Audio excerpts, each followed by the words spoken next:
კულტურის სამინისტრომ საყდრისთან დაკავშირებით საბოლოო გადაწყვეტილება მიიღო კულტურული მემკვიდრეობის სააგენტოს დასკვნის მიხედვით საყდრისი არ არის ოქროს მომპოვებელი უძველესი მაღარო და ამ დასკვნაზე დაყრდნობით სამინისტრომ უკვე მისცა უფლება გერმანულ კომპანია RMG-ს საყდრისის სიახლოვეს დაიწყოს სამუშაოები.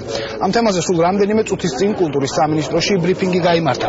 ანა წერეთელი დაესწრო შეხვედრას ჟურნალისტებთან. ანა, რის საფუძველზე მიიღეს სამინისტრომ და სააგენტომ ეს გადაწყვეტილება? კულტურული მემკვიდრეობის სააგენტო დაახლოებით 1 წლის განმავლობაში სწავლობდა მასალებს, რის საფუძველზეც დღეს სამინისტროში განაცხადეს, რომ საყდრისი არ არის ოქროს მოპოვების უძველესი მაღარო. რაც შეეხება უშუალოდ მათ არგუმენტებს, როგორც კულტურული მემკვიდრეობის სააგენტოს თავმჯდომარემ განაცხადა, 4000 წლის წინ ფიზიკურად შეუძლებელი იყო ოქროს მოპოვების ტექნოლოგიების გამოყენება საყდრისის ტერიტორიაზე და ასევე ამ დროისთვის არ არსებობს არც ერთი არტეფაქტი, რომელიც დაადასტურებს, რომ იმ პერიოდში იქ ხდებოდა ოქროს მოპოვება. როგორც ცნობილი არის, შესაბამისი ნებართვა ოქროს მოპოვების დაწყების RMG გოლში არის უკვე გადაგზავნილი და მათ შეუძლიათ იქ ადგილზე სამუშაოების დაწყება. მინისტრის მოადგილის და კულტურული მემკვიდრეობის სააგენტოს თავმჯდომარის ამ განცხადებას მოყვა პროტესტი პრესკონფერენციის მსვლელობისას. პრესკონფერენციაზე ერთ-ერთმა ჟურნალისტმა განაცხადა, რომ ის იწყებს უვადო შიმშილობას იქამდე, ვიდრე არ შეიქმნება საერთაშორისო კომისია. საყდრისი ყაჩაღიანის უბანზე უძველესი ოქროს მაღაროს არსებობა არ დასტურდება. ჩვენ როგორც სახელმწიფოს არ აგვაქვს იმის უფუნება, რომ მითებზე დაყრდნობით არც ერთი მხრივ 3000 ოჯახს შევუქმნათ მატერიალური პრობლემები დავტოვოთ. ულუკმაყუროთ დადებითი დასკვნა სამუშაოების განახლებაზე გაგზავნილია უკვე ინვესტორთან.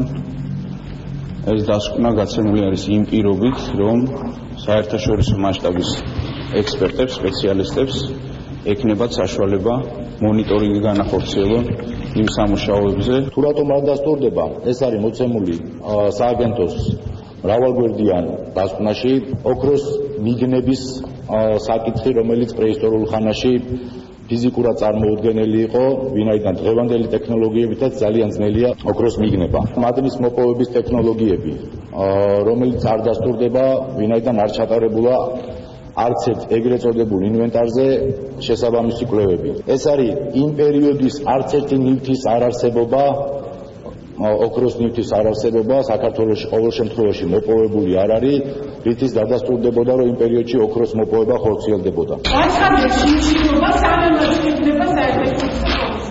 ეს არ მომწონს ჯანმრთელობა შეფერული ისებია და ხოლმე დაიწყება. აი გამყალულია. ეს არის ჩემი საბოლოო გადაწყვეტილება. გარდა იმისა, რომ ჟურნალისტებმა გააკეთეს და ვაპრობდნენ.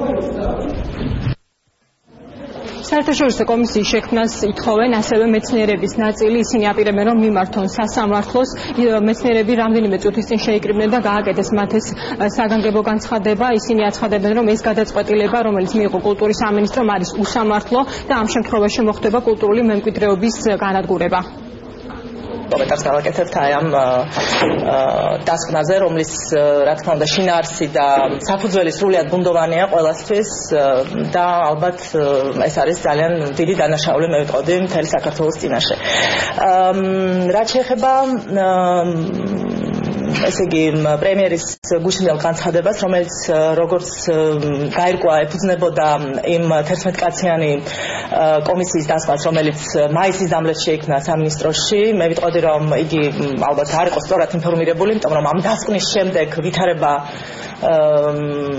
რადიკალურად შეიცვალა.